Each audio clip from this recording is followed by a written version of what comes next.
Line ఏంటంటే ఆంధ్ర ఏంది తెలంగాణ ఏంది మనం భారతదేశంలో ఉన్నాం కదా ఆయన కొడుతున్న డైలాగ్ అది. భారతదేశంలో ఉన్నాం కదా ఎవరు ఎక్కడైనా పోటీ చేయొచ్చు.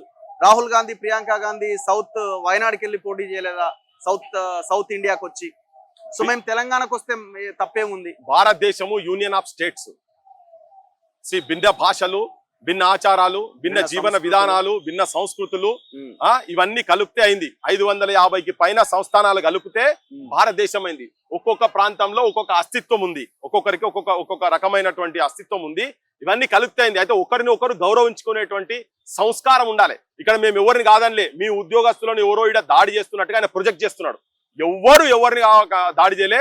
మాకు కూడా దగ్గర దోస్తున్నారు, ప్రాణమిత్రులు ఉన్నారు, వాళ్ళు కూడా ఇబ్బంది పడుతున్నారు. మీ కార్యకర్తలు, మీ వాళ్ళు జన సైనికులు చేసేటువంటి అసభ్య పదజాలం చూసి వాళ్ళు కూడా సిగ్గుతోని తల వంచుకుంటున్నారు. మీ ప్రాంతంలో కూడా సపోర్ట్ చేసిన వాళ్ళు ఇక్కడ చాలా మంది ఉన్నారు, కానీ మీరు దాన్ని రెచ్చగొడతా ఉన్నారు. సో ఇవన్నీ అక్కడోళ్ళను ఏదో దాడులు చేస్తున్నామంటే ప్రొజెక్ట్ చేసుకుంటా ఇన్సెక్యూరిటీ తీసుకొస్తారు కదా. ఆ ఇన్సెక్యూరిటీ తీసుకొచ్చుడు అనేదే చాలా తప్పు చేస్తున్నావు నువ్వు. మీరు ప్రాంతీయ విద్వేషాలు రెచ్చగొడుతున్నారు. ఇప్పుడు అవతరణ దినోత్సవం నాడు ఆయన వచ్చి ఇక్కడ మీటింగ్ పెట్టాడు ఏంటంటే ఇదే రోజు వాళ్ళకు కూడా ఒక సపరేట్ అయినట్టే కదా వాళ్ళ రాష్ట్రం కూడా. నీ రాష్ట్రంలో నువ్వు చేసుకో భయ్. ఇంకోటి క్యాపిటల్ సిటీ లేదు, నువ్వు అక్కడ ప్రజలను మోసం చేస్తున్నావు, అక్కడ ఓటేసినోనికే దిక్కు లేదు, నువ్వు వీడికొచ్చి ఏం చేస్తావు అని చెప్పని అడుగుతున్నాం మేము.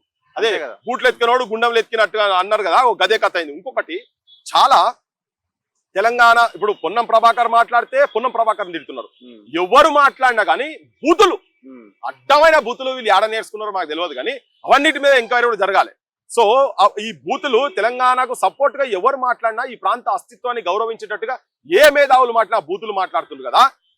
నేను వాళ్ళందరికీ చెప్పదలుచుకున్నా, ఒకవేళ మీరు అదే పద్ధతి ఉంటే తెలంగాణ మొత్తం ఒకటైతుంది. మీకు వ్యతిరేక భేషజాలకు పోకుండా మేమందరం ఒకటైతాము. మా మేధావులంతా కూడా ఒకటైతారు. వాళ్ళు ఏ ప్లాట్ఫామ్ ఇది ఉన్నా ఆడబిడ్డలను పట్టుకొని ఇవన్నీ మాట్లాడుతున్నారు కదా, అది మీ సంస్కారానికి మీ ప్రతీక. అద్దంలో మీరే చూసుకొని మీ తల్లులు మీ భార్యల దగ్గర పోయి వీటన్నిటి గురించి ఒకసారి మాట్లాడాలని చెప్తున్నాం. ఇంకొకటి, ఇల్లీగల్ గా ఇక్కడ ఆయన ఇంకో మాట మాట్లాడుకుంటూ వచ్చిండు. మీరు మార్వాడి అంటే మాట్లాడినరు, మీరు గుజరాతీ అంటే మాట్లాడినరు. ఇది కూడా చెప్తున్నాం. హైదరాబాద్ అంటేనే ఇక్కడ జర్మనీకి వెళ్ళి ఉన్నారు, ప్యారిస్కి వెళ్ళి ఉన్నారు, ఇరాన్కి వెళ్ళి ఉన్నారు, ఇరాక్కి వెళ్ళి ఉన్నారు, మొత్తం ప్రపంచం అమెరికాకి వెళ్ళి ఉన్నారు, లండన్కి వెళ్ళి వచ్చిన వాళ్ళు కూడా సెటిల్ అయినటువంటి వాళ్ళు ఉన్నారు. ఆంగ్లో ఇండియన్స్ కాడికి వెళ్ళి ఇక్కడ వాళ్ళకి అధికారాలు ఉన్నాయి హైదరాబాద్ లా. Hyderabad is a beautiful cosmopolitan city. ఇక్కడ ఏ ప్రాంతంకి వెళ్ళి వచ్చిన వాళ్ళతో మాకేం పంచాయతీ లేదు. మార్వాడి కూడా నీచా జాత్కా తేరీ మాకి అని కొడితే, ఒక పాలమ్ముకుంటాను ఒక దళితుని కొడితే అరే నువ్వు అట్లెట్లా మాట్లాడతావు అని చెప్పని మాట్లాడినాం. ఇక్కడ ఇల్లీగల్ గా దందాలు చేస్తున్నటువంటి వాళ్ళ మీద ఇయ్యాలటి కాదు సత్యదాకా పోరాటం ఉంటుంది. మార్వాడి అని ఎవడైనా నువ్వు కూడా ఆఖరికి నువ్వు కూడా ఇల్లీగల్ దందాలు చేస్తే నీ భూమి కూడా ఇల్లీగల్ ఉంటే నీ మీద కూడా పోరాటం ఉంటుంది. కానీ నువ్వు రెచ్చగొట్టేటట్టుగా వీళ్ళు నాకు గుజరాత్ అంటే గుజరాత్ కొడతారు, మా ఊళ్ళు సూరత్లు ఉన్నారు, సూరత్ నుండి మా ఊళ్ళు లంగ దందాలు చేస్తే వాళ్ళది కూడా తప్పే. నీ ఆంధ్రాకి వచ్చేవాడు కాంట్రాక్టర్ వచ్చి తెలంగాణ వచ్చి ఆంధ్రాలో దోపిడీ చేస్తే వాంది కూడా తప్పే. కానీ నువ్వు ఈడికి వచ్చి చేస్తే నీది కూడా 100కి 100 వాళ్ళు తప్పు. నువ్వు శిక్ష అర్హుడివి. రేవంత్ రెడ్డి మా మీద కేసు పెట్టాలి, మాది కరెక్టా కాదా తేల్చాలి. ఒకవేళ మేము దోషులం అయితే మనని బొక్కల వారేయాలి, లేదంటే శిక్ష మనకు పడాలి, లేదంటే పవన్ కళ్యాణ్కు పడాలి. పవన్ కళ్యాణ్ చంద్రబాబు నాయుడు కూడా చెప్తున్నా, ఇల్లీగల్ గా ఇక్కడ ఉన్నటువంటి ల్యాండ్ కబ్జా, ల్యాండ్ మాఫియా చేస్తున్నాడు. కాబట్టి నువ్వు కూడా కేసు పుటప్ చేసి నువ్వు ఎంక్వైరీ చేయించి కరెక్టా కాదా చూడు, లేకపోతే నీ మంత్రి పదవులకే నన్ను బర్తరఫ్ చేయాల్సిన అవసరం ఉన్నది. ఇటువంటి వాళ్ళే దేశ సమైక్యతకు విఘాతం కల్పిస్తున్నటువంటి వాళ్ళు వీళ్ళు. ఇంకొకటి ఆఖరి పాయింట్ ఏం చెప్తున్నా అంటే, లేస్తే కూర్చుంటే గొప్ప గొప్ప వాళ్ళ పేర్లు చెప్పంగానే పెద్ద మనుషులు కాదు నాయన మీరు ఇవన్నీ పెద్ద పెద్ద. అరే నాయన అది ఏమంటున్నా అంటే వాళ్ళ పుస్తకాలు పట్టుకునే అర్హత కూడా లేదు మీకు. ఆచరణలో పెట్టు. నువ్వు అంబేద్కర్ ఆర్టికల్ 3 ప్రకారంగా రాష్ట్రం వచ్చిన తర్వాత కూడా దాన్ని కూడా అపహాస్యం చేసినట్టు మాట్లాడినా కదా. ఏం చెగువీరాలు మాట్లాడతావు నువ్వు, ఏం భగత్ సింగ్లు మాట్లాడతావు, ఏం జ్యోతిరావు పూలే గురించి మాట్లాడతావు, ఏం సావిత్రిబాయి బొమ్మలు పెట్టుకొని దండం పెడతావు.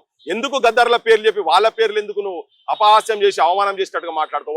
వాళ్ళ సిద్ధాంతాలను వాళ్ళ ఆలోచనలను నీ ఆచరణలో చూపియకుంటే నువ్వు మోసం చేస్తున్నట్టే, వాళ్ళని మోసం చేస్తున్నట్టే, జనాలను మోసం చేస్తున్నట్టే చెప్పదలుచుకో. Right, thank you very much Prithviraj గారు. ఇది తెలంగాణ వాయిస్. ఇది ఇంత స్ట్రాంగ్ గా ఇంత పవర్ఫుల్ గా తెలంగాణ వాయిస్ ఉంటుంది. ఇంకా స్టోరీ అయిపోలేదు, కథ మిగిలే ఉన్నది, యుద్ధం మిగిలే ఉన్నది. పవన్ కళ్యాణ్ ఎట్లా తెలంగాణలో మీరు పార్టీ ముందుకు తీసుకెళ్తారు, తెలంగాణ ఆహ్వానించాలి, దాన్ని తెలంగాణ ఆహ్వానించేలాగా మీ ప్రవర్తన ఉండాలి. అంతకంటే ముందు మీరు కబ్జా చేసిన 10 ఎకరాల భూమిని తెలంగాణ ప్రభుత్వానికి బేషరతుగా అప్పచెప్పాలి. అప్పుడేమన్నా ప్రజలు ఆలోచిస్తారు. సో మీరు ఏదైతే డిఫమేషన్ కేసులు పెడతాం, ట్రెస్పాస్ కేసులు పెడతామన్నారో తక్షణమే నీకు దమ్ము ధైర్యము ఇంకేమన్నా ఉంటే తక్షణమే ఆ కేసులు పుటప్ చేయాలి. మేము కోరుకుంటున్నాం, ఆహ్వానిస్తున్నాం. చూస్తూనే ఉండండి మన తొలి వెలుగు.